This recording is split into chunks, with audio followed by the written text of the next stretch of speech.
want to welcome everyone to our 16th session of our Thought Leadership Series. Thank you so much for joining us today. My name is Jason White. I'm the founder, president, and CEO of the National Greenfield Workforce Collaborative, and I'm so grateful that you decided to join our Thought Leadership Series. Today, our topic is employer perspective on education and training. And this topic is so timely because collaboration in the field is critical, especially between community-based groups that build talent pipeline and employers. But in order for these collaboration to work effectively, there needs to be the appropriate communication that takes place for the community partner to understand the talent needs of the employer and especially their training and educational requirements. So today, I'm really excited to actually have some of our panelists. I'm going to invite them shortly, but before I do that, I do want to just highlight a few things that are housekeeping related. While we are going through this webinar today, we're going to have a chance for you to ask questions. If you would like to ask a question, please do share it in the chat pod, and we'll do our best to get to it as much as possible. If for some reason we're not able to get to your question during the webinar, we will be we'll be following up and sending an email response when we send the recording out. And again, as I mentioned, we will share the recording as well. So please do share your questions with us. At the end of the webinar, we're going to have a survey. We would love to hear from you. We consider your feedback critical because we use it to make decisions around which session to feature. And we also always want to hear how effective you thought the session was. So please do share your feedback with us when you get that pop up on your screen with the link to the webinar. We have people that will be joining from all over the country today, so we're super excited to have this conversation. Again, our topic is employer perspective on education and training. And today we have three speakers that I'm super excited about. We have Jeffrey Abramowitz, who is an expert in the field, CEO of the Petey Greene Program. We also have two employers, Christina Louis Dyer, who is the head of corporate responsibility at Checkr. And then we also have Pete Leonard, who is the founder of I Have Been. I'm going to ask my presenters to join us at this time on stage for this conversation. So I'm just going to ask each of them to take about 30 seconds and introduce themselves, and then we're just going to jump straight into the content. So Jeffrey, I'm going to start with you, then Pete, and then Christina, and then we'll go ahead and kick off some of the questions we have today. Jeffrey. Awesome, thanks, Jason. So thank you so much for having me. My name is Jeff Abramowitz. I am currently the CEO of the Petey Greene Program, which is a national nonprofit that does educational tutoring inside and outside of prisons and jails across the country. Awesome. Okay, I'm Pete Leonard. I am the founder of a tiny little company called I Have a Bean. We're coffee roasters. I've been employing post-prison people since June of 2009. Hi, everyone. So great to be here today. I'm Christina Louis Dyer. I'm the head of corporate social responsibility at Checkr. We are a background check and HR technology company, but given our focus early on, our founders saw an opportunity to build more fairness in the process and actually have a focus from a social impact perspective on fair chance hiring and furthering the adoption of fair chance hiring. So looking forward to talking to you all today. Awesome. Well, listen, guys, thank you so much for giving up your time as I shared with you as we're going through the preparation process. The fact that you're here, this is your way of contributing to the field. So I'm grateful for you giving up your time to share thoughts with our practitioners who are eager to hear from you today. So Jeffrey, I'm going to go ahead and start with you because you are unique in that you have your personal lived experience, but you also have a ton of practitioner experience and speak all over the country. I mean, the list goes on and on. So I'm super excited to hear from you today. Oh, Jeffrey, why is education so important to you? Because every time we talk, you're always bringing up education. So please do share with our attendees why education is so important to you. So absolutely. And thanks for giving me this space to talk about this because it is a really important issue. Education for me is about the glasses that you wear. And the glasses that I wear have you may not be able to see it, but they have a whole bunch of different lenses in them. And the first lens is a lens of a trial lawyer. I was a lawyer for 20 years in Philadelphia, practiced in courts here, practiced for the US Supreme Court in Washington, and made some bad choices that handed me a federal indictment and put me into a federal prison for 5 years. So I have the lens of somebody that's recently incarcerated. I've been home 10 years in September, and I'll tell you, when I was incarcerated, the one thing I began to understand is that the men that I was living with, they yearned for education. They wanted to learn. They were hungry to learn. They were hungry to get skilled and to get trained. And the men that I was with, man, they could drive a forklift better than anybody. They operated tractor trailers. They had the skill sets, but the one things they lacked were, quite frankly, were being able to pass the CDL exam, being able to read well enough, to write well enough, to know math well enough.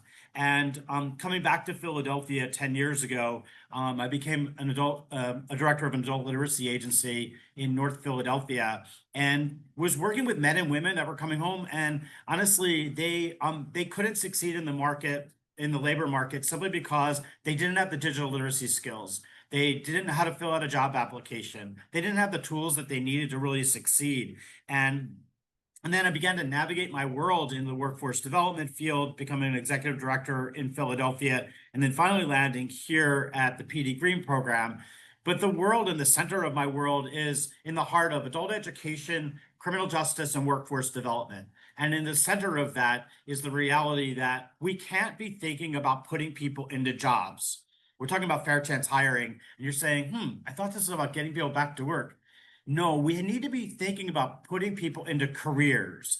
Because if we put somebody into a job that they don't want to do, they don't like to do, they don't have the skill to do, they can't legally do it, the chances are they're not going to succeed and they're not going to be at that job very long. So it's all about preparing people and giving them the skill and talent that they need and the education they need so that they are prepared for the job, they're ready for it, and they're coming in at that entry level position, but well equipped to become that supervisor, to become the manager, to become the owner or the boss. And we're going to be talking about a lot of that today. I just want to mention one other thing before I pass it back to you, Jason, which is 43 million Americans in our country have low literacy and low numeracy. That 43 million people, and a large part of those numbers are individuals that have been justice impacted, that have gone there in marginalized communities across the country. And yet we know that if we provide educational support to those individuals, that they are far more likely to succeed, not only in their job, but just in life in general. So we're going to be talking about a lot of that today. And I hope that all of you today will be curious and will be asking and thinking about those really deep questions of, why is this so challenging? And what are the, we have two amazing employers on today that are going to help guide us through some of that discussion. But it has to start with education. And we have to be able to give people the skills in education in order to succeed. Awesome, Jeffrey. Again, every time we talk, I see your passion for education come out, and we see it again, right? And even I think it's Michael Collett here in the chat. He said he agree, and he see these challenges all the time. So thanks for that opening, brother. And again, really excited that you get a chance to even lock arms with you in this work because your passion, your insight, your wisdom has proven to be very valuable over the years that I've known you. So. That being said, I want to kind of switch to Christina. I have a question for you as an employer, Christina. You're from Checkr. And the question that I have for you has to do with valuing education and training, right? So what type of education and training do you find most valuable when hiring justice impacted job seekers? Absolutely. And Jeffrey, I just want to say I love the glasses analogy because one of my professors in college, he said you only see what you know, and so it's on us to always expand what we know. And I think that speaks to the value and the importance of education and really investing in these different skill sets and really thinking about that as we're thinking about how do we prepare folks in coming into careers. And so I'm going to echo a lot of what Jeffrey already shared, which is, we're talking about such a diverse and vast population. So for the purpose of this question, Jason, I'm going to think about the programming that I run, which really focuses on a subset of the population who is recently returning or has spent, longer periods of time incarcerated. And so we have found, similar to what, Jeffrey was just sharing, is that really where we start is digital literacy training. Like that is the foundation that is going to give folks the opportunity to continue to like build that career and continue to demonstrate their potential and really thrive in an organization. And so for the program that I run, we start with digital literacy training first. We actually partner with the Last Mile to run a 5-day digital literacy training with ongoing support, but really starting with the foundational tools of how do you get into your computer? What are the systems that they're going to need, like Zoom and Slack, to make sure that folks are able to join and participate, right? Because we are, while we are hybrid, if folks are remote and they can't get on Zoom, they already can't, engage in what's needed. So we start there. And then after that, we go and focus on more role specific training. So once that technical foundation has been established, we look at what is the track that they're looking to grow their career in. And so we have an IT apprenticeship program, and we leverage the Google IT certification for that. So someone is doing that while also spending the majority of their time on the job learning, working with a mentor and their manager to really onboard. That's just one example. We have other tracks as well.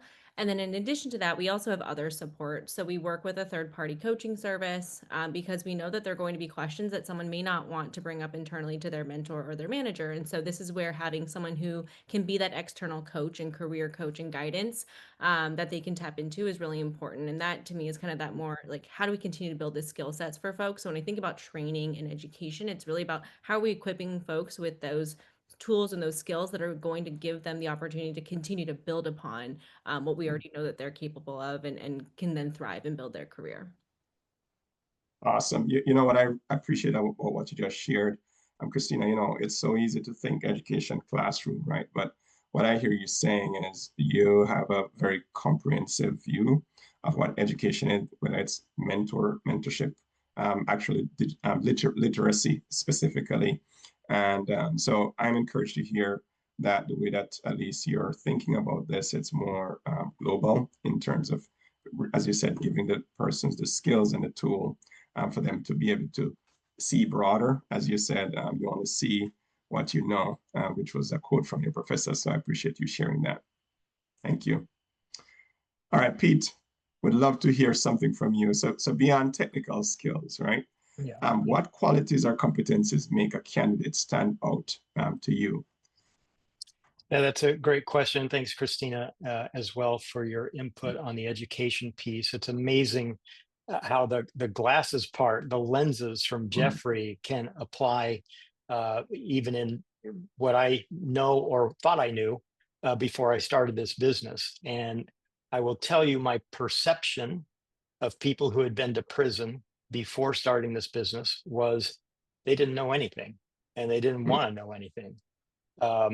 And after having my eyes open, because one of my relatives is the person that opened my eyes because he went to prison.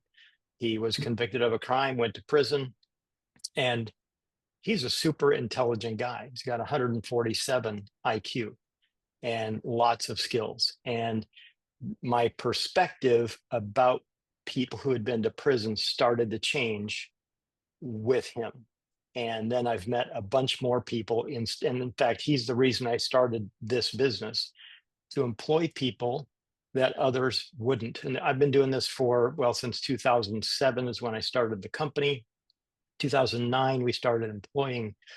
And man, you talk about having my lenses cleaned and replaced. That's what's happened. So in that period of time, we do look at education, but not from what skills do you possess before you come in. That's really not the key thing for us.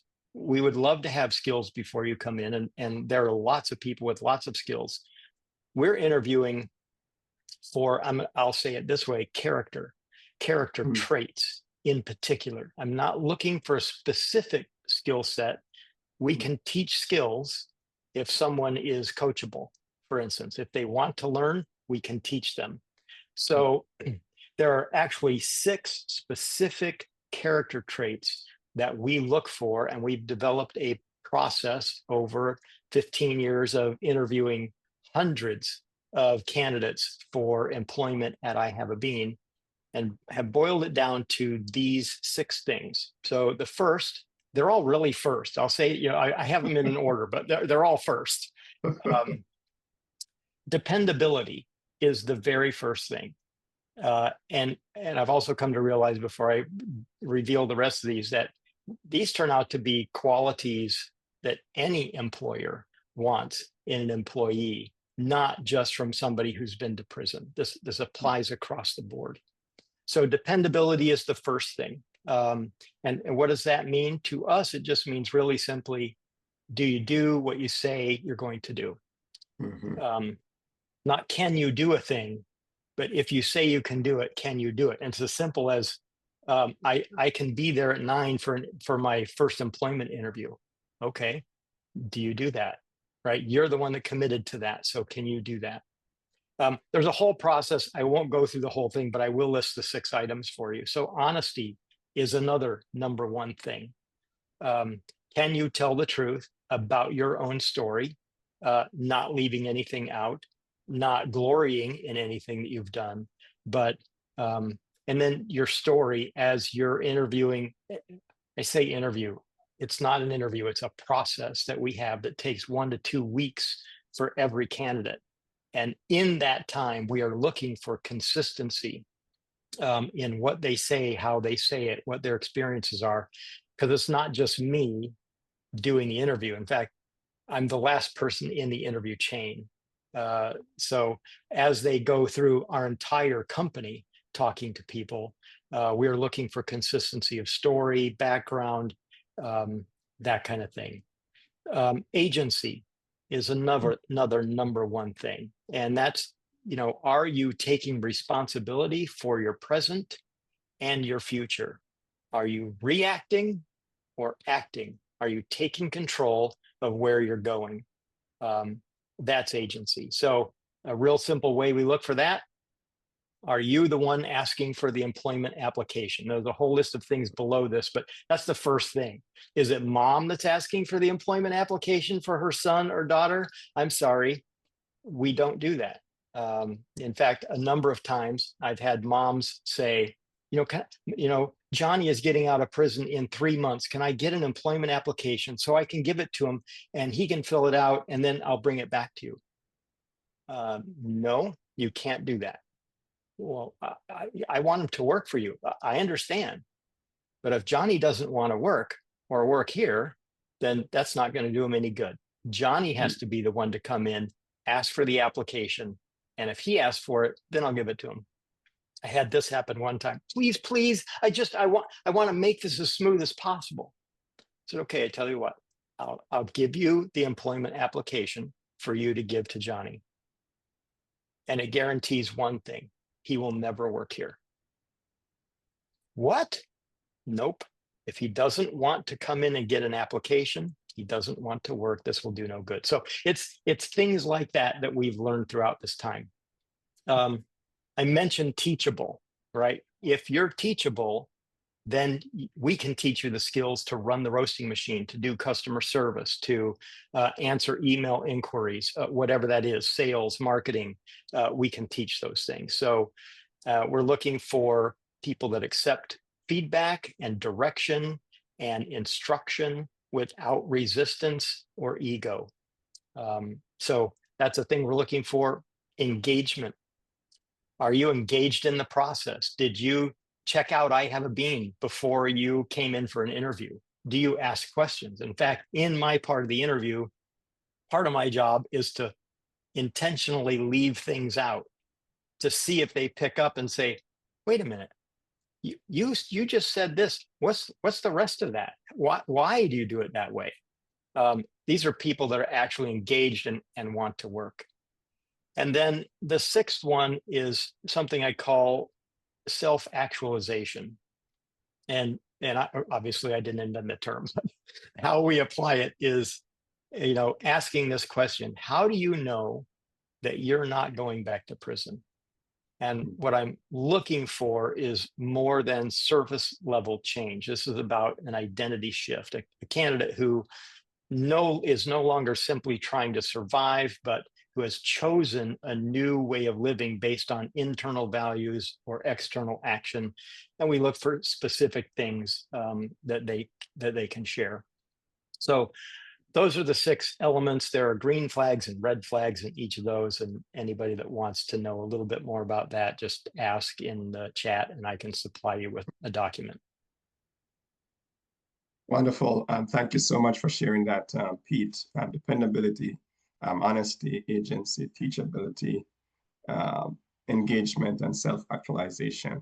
Thank you for sharing that. What I notice, even as you talk about your 6 criteria, I notice that you exercise a lot of discipline in sticking to them, and I think that's great. And for my community-based partners here that work with employers, my hope would be that it would give you some insight and see the importance of really understanding an employer like this and what the requirements are, so that as you work to prepare the participants, you can actually come alongside them to get them ready before they show up to Pete's door to have conversation about a job opportunity. So Jason, thank you for Jason, sharing. I just want to jump in for a second, because one Please of the do. things that a lot of people talk with, and Pete, you laid out all things which a lot of people qualify or classify as soft skills. I call them essential skills. And these are essential for people coming home, trying to get back into the labor market. And quite frankly, employers across the country will tell you, we can train people to do just about anything. But those skills that Pete outlined are things that are invaluable for people trying to get back in from, from the justice space. And we need to be thinking about things like, how do we teach people to shake hands properly, to look people in the eye during a conversation, to wear their pants so their butt crack's not showing, how to deal with conflict in the workplace. Like, all of these things are the things that Pete just talked about. And I would excite everybody, if you are thinking about these things, then you should be really not talking about soft skills, but make them essential skills for people that are working in the sector. Very true. Absolutely. I appreciate that thought. Pete, there's a lot of requests for your 6 criteria. So if there's something that we could share, I see that. I'm going to need email addresses, and I'll send that out. Yeah, absolutely. We'll help you with that for sure. Really excited about the enthusiasm that I'm seeing here. And guys, if you have any questions, please do remember to put it in the chat pad. We're going to be coming to those as we get closer to the end of the session. So don't hesitate, as these questions and thought comes to your mind, don't hesitate to ask. And Jason, Awesome. I wanted to jump in too, because we're talking about requirements, and Pete and I are both employers, and one of the things that I hear a lot is like, oh yeah, we're a fair chance employer, we're looking to hire folks, but only if X, Y, and Z. And so Pete, I'm curious, in your model with these essential skills, in addition to that, do you have any requirements or any considerations based on someone's conviction history? That's a great question, Christina. Thank you. I learned a long time ago in doing this that each person's story is their story, and we ignore, frankly, what the law says about someone's category of conviction or crime. That's not important. We have 0 restrictions, not one, on automatically excluding someone for a particular crime that they committed. And this comes from a place of understanding that everyone deserves a second chance. Every single person deserves a second chance. And if you're recalcitrant and want to work, it goes beyond that. I would love to see a society that we celebrate someone's return from prison and not just ignore it or hope they don't live in our neighborhood or that kind of thing. This is someone who's overcome monumental odds getting out of prison and being able to work and come to work. It's stunning. So celebrate. I want parties is what I want for people coming out of prison and returning to the workforce. So that's a great question, Christina. I'm curious about Checkr. Are there any restrictions that your company has on looking at someone's past or not? Thank you. I love that. And I am all for some welcome home parties. So if you want to throw them with some coffee, that'd be great. No, but very similar. The reason I asked that question is we're similar too. We take everything on a case by case basis and really encourage the employers that we work with to do the same and not to have blanket statements, blanket restrictions.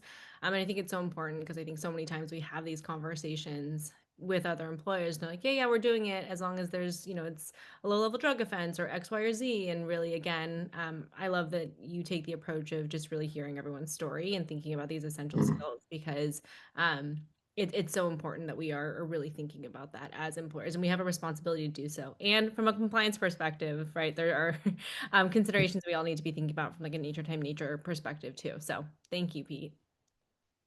Jeffrey, Mhm. you came off mute. Did you want to jump in there? No, I was just gonna say, like, I think we all have to recognize too in the labor market that not everybody that comes home from prison or jail is gonna be able to do any job that's out there. And there's sometimes it's not appropriate because you legally can't do them. You may not be able to get licensed for them. I think the challenge that I have and is that we're just not transparent about it. Like if you're an employer and you're not willing to hire someone because of XY conditions, because maybe your insurance doesn't cover them or they can't get licensed in your state or whatever that may be, just be open about it. Let the person know up front. Don't let them apply and go through the whole process and even have them start to find out 3 months down the road you got to let them go. I mean, that is crushing to people that are justice impacted. So let's all be honest and be transparent about it, and I think we'd be a lot more successful in finding good talent and retaining it. Jeffrey, that's great, especially the insurance part. I was shocked when I heard that the first time that your insurance might not cover XYZ. And I was encouraged to look at our business insurance policy. And guess what? If I knowingly hire somebody with a felony conviction and they do anything, not covered. And it's the truth for almost every business insurance policy out there. Mhm. So I can't even find another one. Not that I need to. We hire people that we've never had a problem or anything like that. But it's just really clueless of insurance companies, frankly, to put that clause in. And I wish they didn't. Mhm. There's been questions, Jason, about the probationary people getting hired, and then a Yes. month, 3 months down the road, or after probation, people getting let go. And I think part of this is just being honest and from both sides. Like I think the candidate has to be honest as well. I get frustrated when people come home and I work with them. They go to the job interview and I ask them how'd it go, and they said it went great. And I was like, how'd you deal with the question, about your past? And they never asked me. And I'm like, did you tell them? No. And it starts chipping away at Pete's questions of being honest and candid during interviews. But I think one of the ways of doing it is really being transparent up front during the process that you have a background, and I encourage some people actually to bring their background with them, so that you're not waiting for a background check to happen 3 months down the road.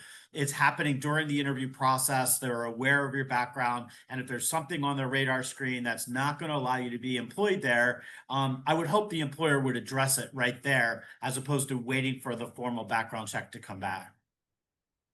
Awesome.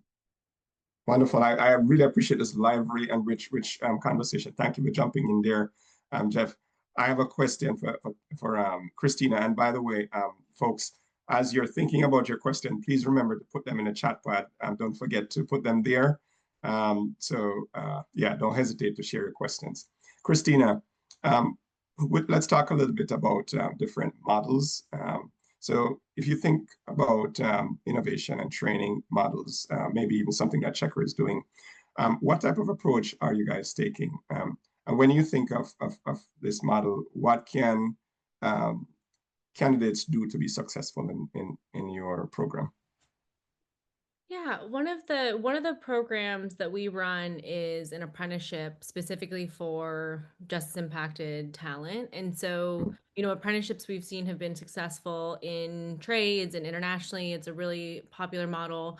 Um, it's becoming more prevalent, we're seeing in corporate as well. And so we saw it as a great opportunity to bridge employers who we're talking to who are interested in fair chance hiring with talent who is looking to build and grow careers in particular tracks and get skilled in, a particular career pathway. And so We are aiming for registered apprenticeships. I think you said there's someone here from the Department of Labor. So we are working with our local workforce board to register those with the Department of Labor to ensure that we have that level of rigor and standardization, and so that individuals, when they complete the program, are actually able to take that with them once they successfully complete the program, similar to, you know, a degree, and it's a certification of completion. We ran our first cohort in 2023, and are now embarking on our second cohort. Those are both internal. We're also working on piloting our first cohort of apprentices that are going to be placed at external employers that we're helping to fund through our foundation, really as a test to see if this is something we can expand beyond what we've been able to, you know, build internally. Because again, we've heard that demand from employers of how do we start. We are working closely with community organizations like The Last Mile to recruit and vet talent. We also worked with a number of our other community partners to help build that talent pool and to refer candidates into the program. And then we have 4 different tracks. So we have folks both from on the customer side all the way to, you know, our workplace team to IT. Externally, we're looking at folks in talent. So we'll have a number of different tracks that we're looking at. But again, all of these start with that digital literacy training, then the Yeah. specialized education. But really the goal is that they're spending the majority of their time on the job learning. And we're seeing this as an opportunity to really build those career pathways for those who have been impacted by the justice system. Awesome. Listen, I think that everything that you say is super exciting for any company to do. But what's unique about what you're doing, Christina, is Checkr is a background check company, right? And you're kind of walking the walk. You're hiring folks, building a program internally. But not only that, you're working to build a network of other employers to be a part of this program. So in other words, the background check company is making recommendation to other companies to hire persons with a record. So that's just awesome. So thank you for sharing that. And I just want to encourage you to continue to grow that program because it's needed.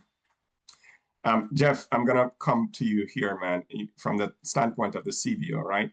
How can CBOs better align their offerings with employer needs? I feel like this is kind of the $1 million question here because I know there's a ton of CBOs practitioners who are building talent pipelines. So please, what type of advice you have for them here, Jeffrey? I have a bunch. Okay, so buckle up. So the first one is make sure it's a good fit. You know, the job needs to be a good fit. If somebody Yes. doesn't want to do the job, if they're just, you know, I get calls all the time, people that we put in fast food restaurants just because it's a job, and they come back 3 months later, I can't flip another burger, I can't fry another fry. That's it, I'm done. Never wanted to do this to begin with. So, like, make sure the job's a good fit, and that also means they legally can do the job. They have the right skills to do the job, and it's the kind of work that they want to do. So that's the first thing. The second is make your employers and employers that you're working with your partners in the whole thing. Like, understand, and I'm not talking about your CEOs. I'm talking about, I was in Washington recently. I spoke to the U.S. Chamber of Commerce, and there was the room was filled with CEOs, and we're having this discussion about fair chance hiring. That's the wrong audience. The people that need to be in the room are the HR specialists, the one actually doing the hiring, and that are going to be maintaining that relationship. So call your HR specialist at the employer and say, I'd like to sit down. I want to talk about what are the things that make a good employee for this company, and do they need this? Do they need digital literacy skills? Do they need to have an ID? Do they need transportation or work boots? Or do they need, you know, what do they need when the first day of work starts and comes around? So create that relationship with your employer and your employer partner. And that also means, you know, staying on top of what their labor needs are, looking at, you know, doing an assessment with the employer and finding out who should be the target audience, going even further and doing an assessment of the employee, of the participant, and find out, you know, are they, what skill set do they have? What education levels do they have? How can we help them kind of understand what's next? And then offer some things. I think I was just in Washington. I just got back this morning, and we are on the brink of losing adult education funding in our country in the next few years on the next budget. And one of the things we have to understand is that employers are going to be responsible, and they need to be responsible for providing some adult education support, basic math, basic reading. So you know what? give your employees an extra hour off every day so they can go get their high school diploma, so they can try to go to college and take a college bridge program or enroll in classes. There, 94% of companies that are offered tuition assistance or help people get back into work see higher rates of retention and more productivity. Cigna's got a great education program that's shown 129% return on investment for allowing their participants to go back and get smarter, get digital literacy skills, get a GED, get a high school diploma, whatever it is. So I think it's engaging in some of that and actually helping your workforce succeed. And some of that may be incentivizing them a little bit to go back and continue. Remember that it's not the job that we really are targeting. It's the career. It's getting them embedded. And that really takes a village. And it's also understanding those glasses and asking the questions. Well, why is it you're not coming to work? Well, I had a parole visit and I couldn't get there. I needed a drug test, or whatever the issues are, because people don't stop working because they don't want to work. They stop working because of life, because they need diapers for their kids, they need formula, or they need housing, or they need food, whatever it is. So I would encourage you, a great line by Walt Whitman is, we should all be curious and not judgmental. So kind of be curious about what's going to make your employees successful and ask them those really hard questions.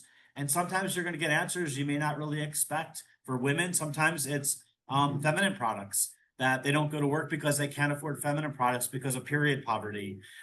We don't see these things. We should put on those glasses and really start diving into it. The other thing I'd say from both the employer, the CBO end, and the employer end is, we should have people that are liaisons, that are, the peer mentors at work, or the work mentors, or whatever you want to call them, that can help bridge some of the gap, that somebody feels safe going to them and saying, I don't have a checking account, I'm not sure what to do, as opposed to not going to work, or somebody that can really help them navigate some of those real life work challenges that can help them be successful.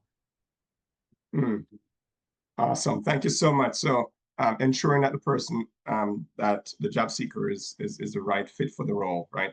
I couldn't agree with you more. That's kind of the bottom line, right? Because the wrong fit for anyone is the wrong fit. It does not matter. And then building relationship with the employer and offering value-added services.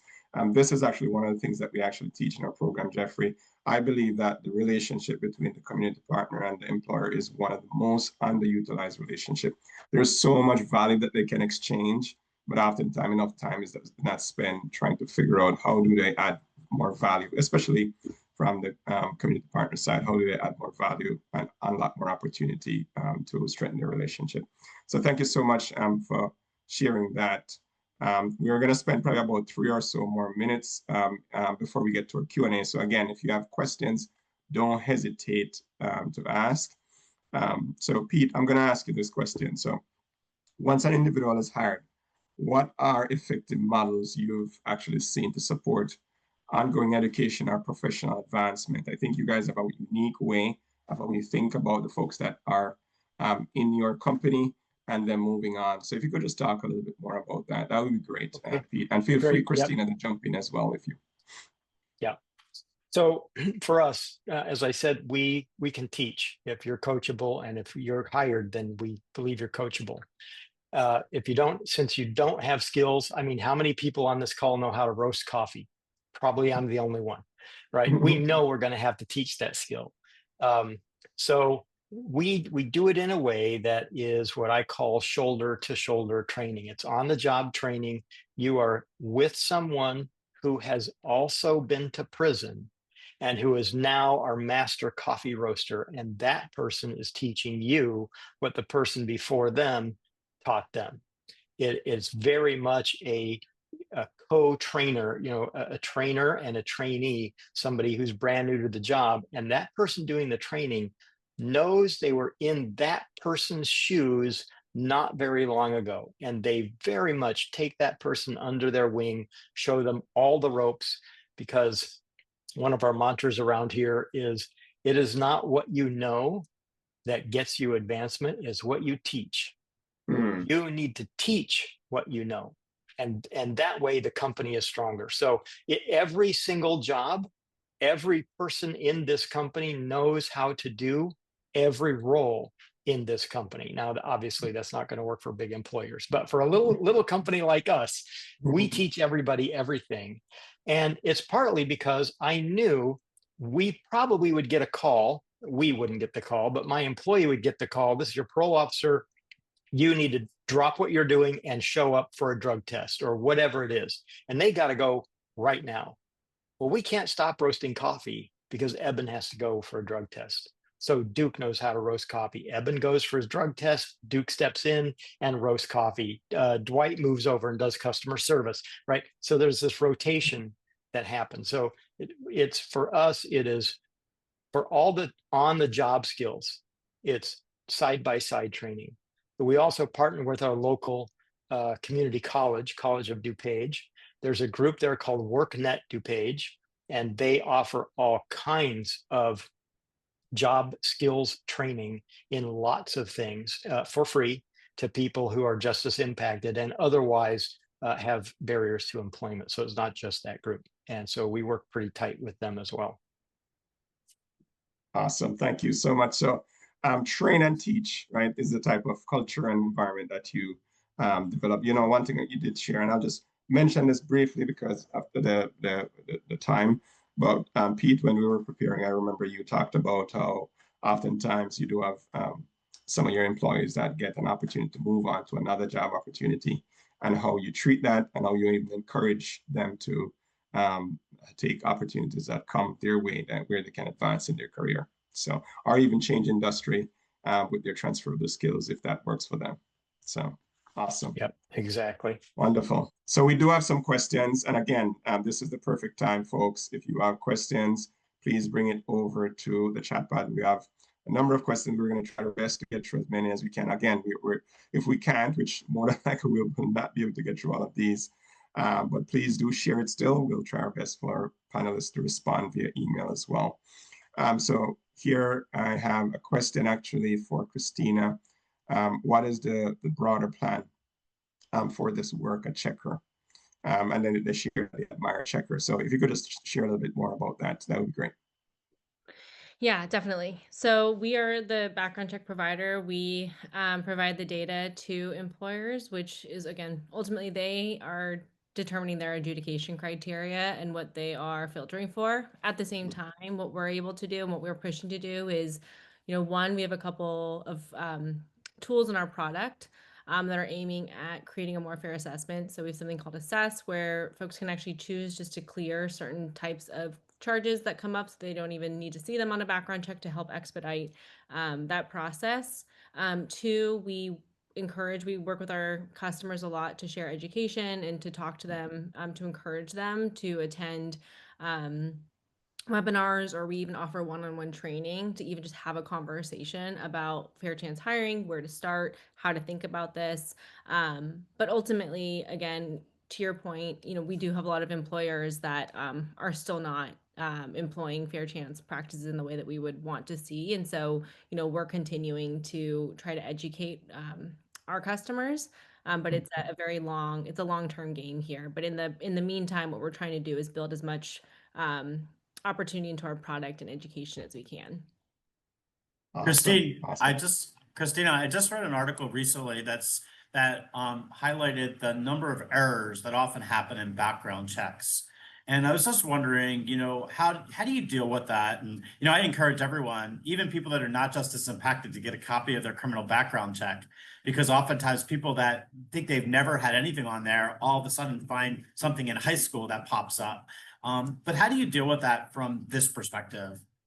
Yeah, and I will say I'm not an expert in this area, even though I do work for a background check company. But one of the things that I do think that this actually would be, there was another question about that in the Q&A. I think this would be an interesting, webinar topic for me to take back to the team to talk about. But we obviously encourage folks to report any discrepancies, so that sometimes it's coming from like outdated data sources, which is unacceptable because it's impacting, right, someone's ability to access housing or jobs.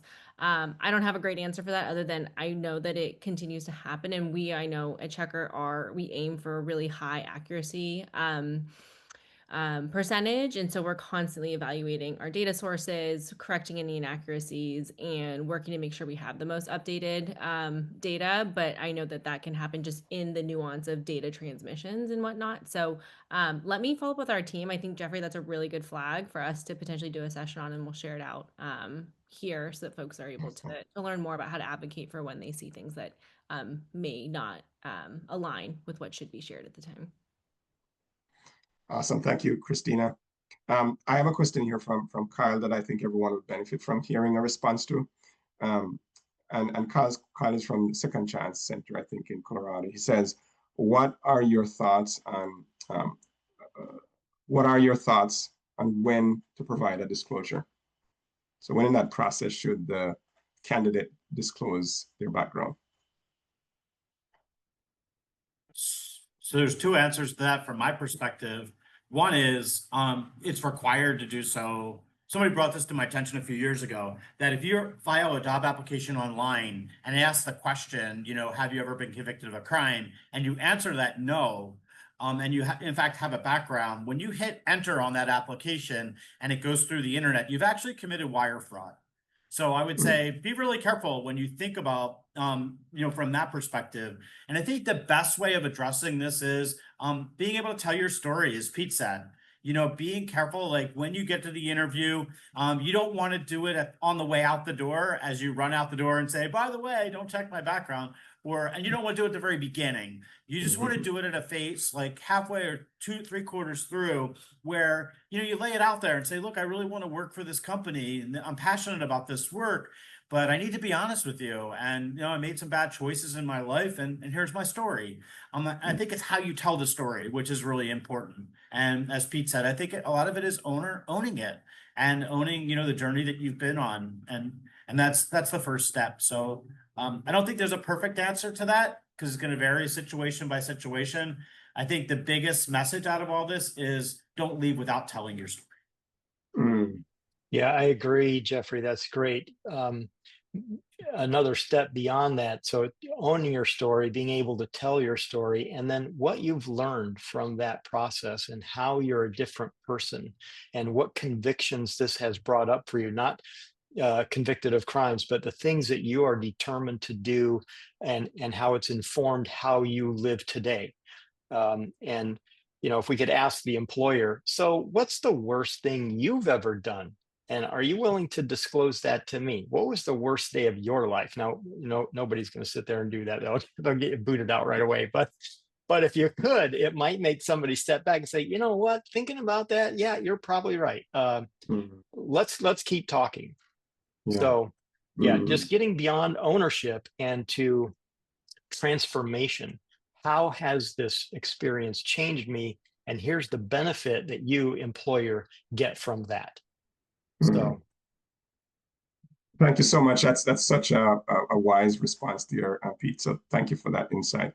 I have a question here from Trip Taylor, and the person has a few questions, but I'm going to get to the bottom line. I think the bottom line question that Trip was trying to get at is this one: what is the best way for impacted individuals to find out whether an employer is a fair chance or is fair chance or not? And I think in some regards, the spirit of this is, instead of going to so many different employers, constantly talking, rehashing your story, what if you could identify the ones that are open to hiring you and just focus on those ones, ideally where you have alignment with your skills and your attitude.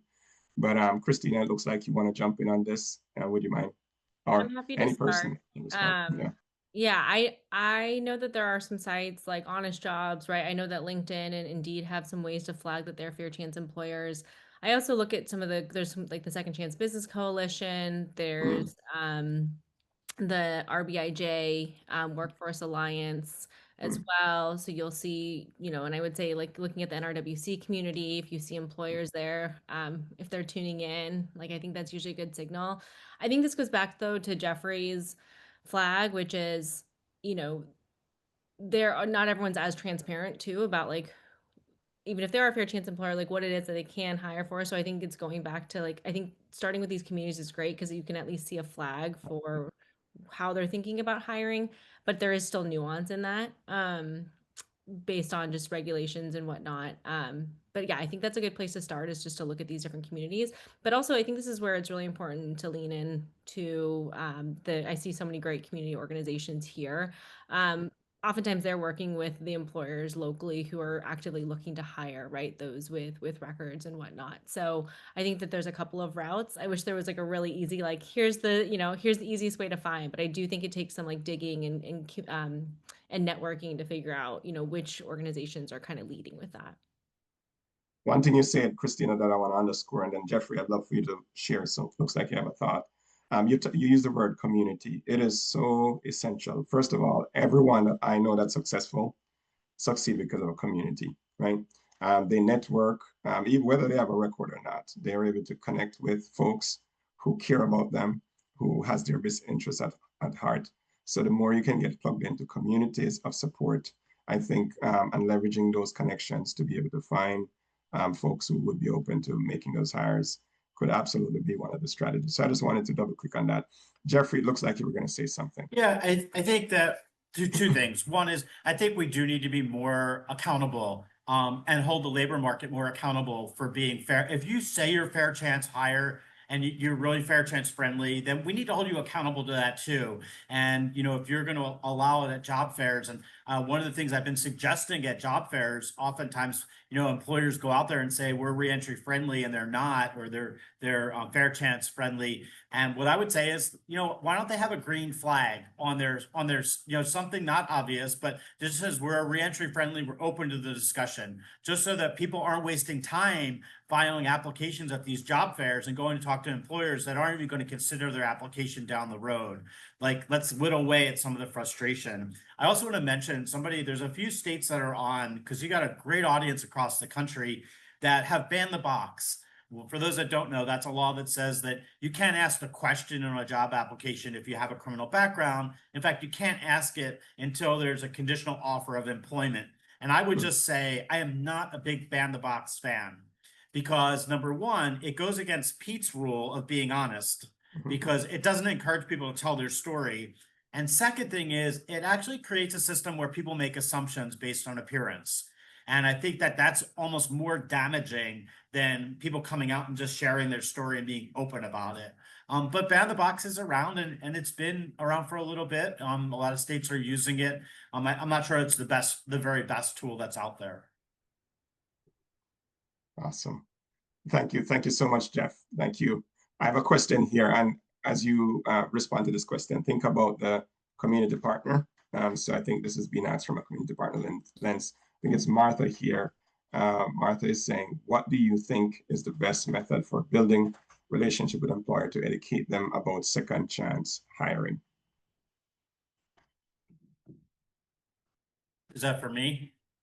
For yourself, anyone, Pete, Yeah, Christina, I think as well. I think the best way to do it is actually sit down with them, sit down with their HR team, sit down with their frontline workers, sit down with their supervisors, and say, we need everyone buying in on this. I remember I had a project with waste management not long ago, and we sat down and they were all excited to have this discussion. And they said, well, we're going to give everybody that's justice impacted these orange vests so we can identify them. I'm like, no, you don't want to do that. You want to be able to integrate them into the workforce. And you just also want to give them a safe place so that they can ask questions about challenges they may face. And it really takes buy-in from everyone. I will tell you, the biggest problem with people getting hired in many employment settings is not the HR. It's actually their line workers and coworkers that Google them. And they Google them and they see the story and say, I'm not working with this guy. I don't want to work with her. I don't want to work with him. And you have to be prepared as an employer to face that head on and say, look, this person brings talent to our company and they do a good job and have the skill set. And you have to be able to support that from the employer end. Awesome. Thank you. I'm not sure if Pete or Christina had anything to add to this, but that was a very good response. Definitely building that relationship. Thank you.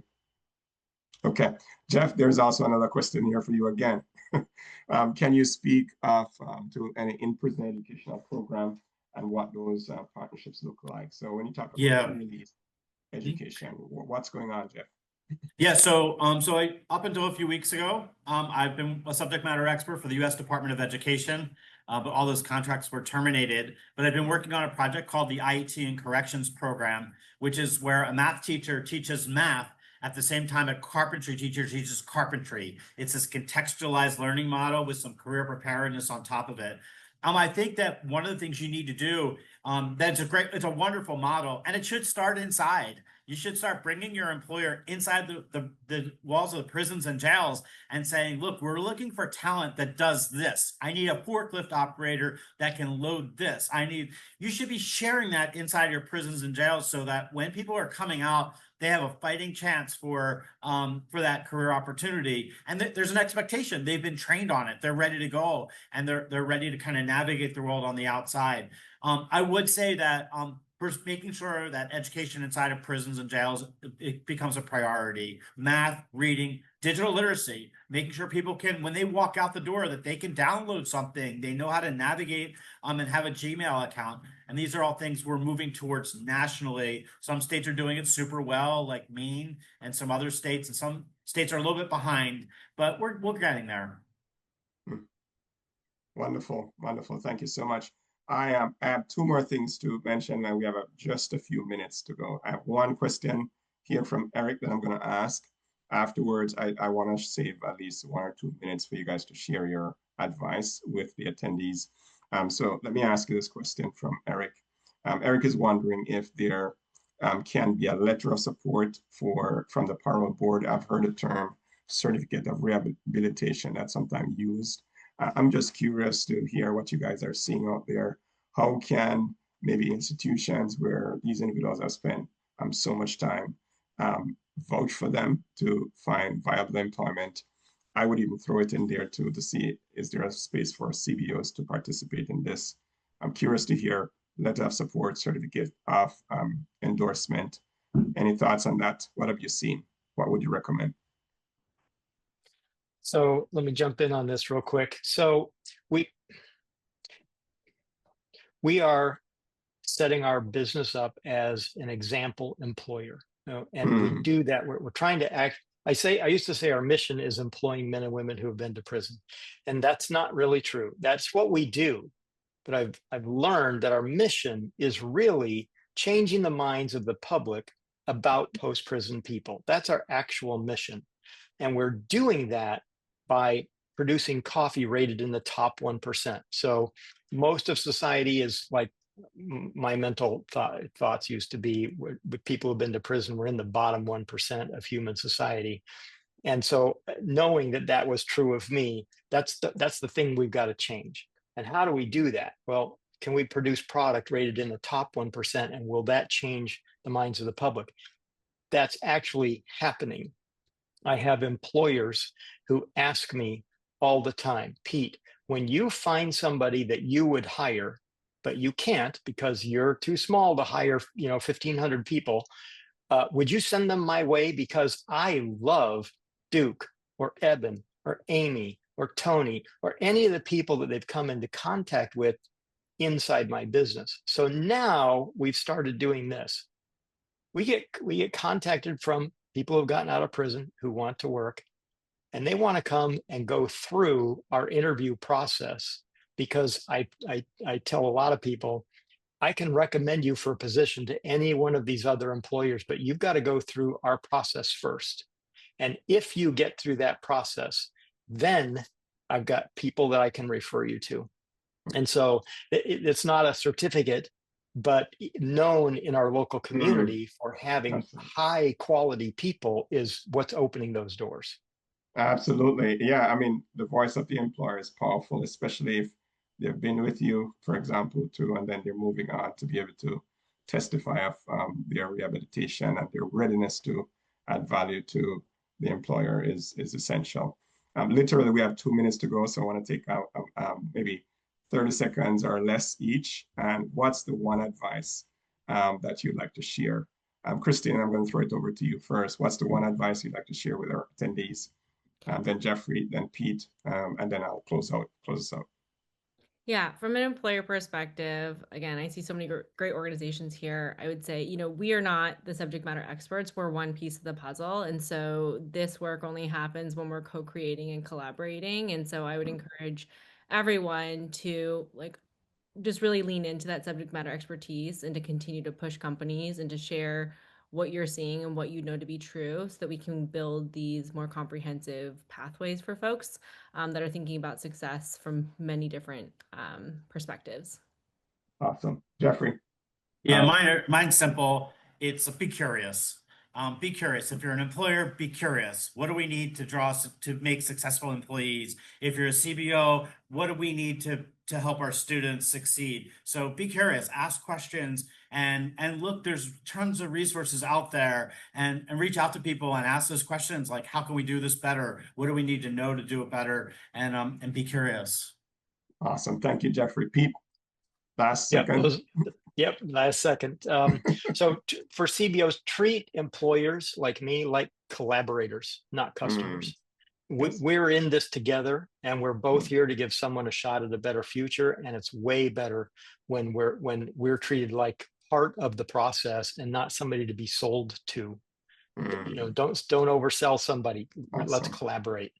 You know, I have the saying that I say to myself that has changed how I think and operate is people want to do business with people, right? And I think that's kind of what I hear you saying, Pete, building those relationships and going into it with a collaborative mindset. So thank you so much for sharing that.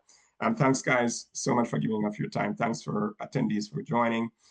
As I mentioned earlier, there will be a survey that will be popping up on your screen.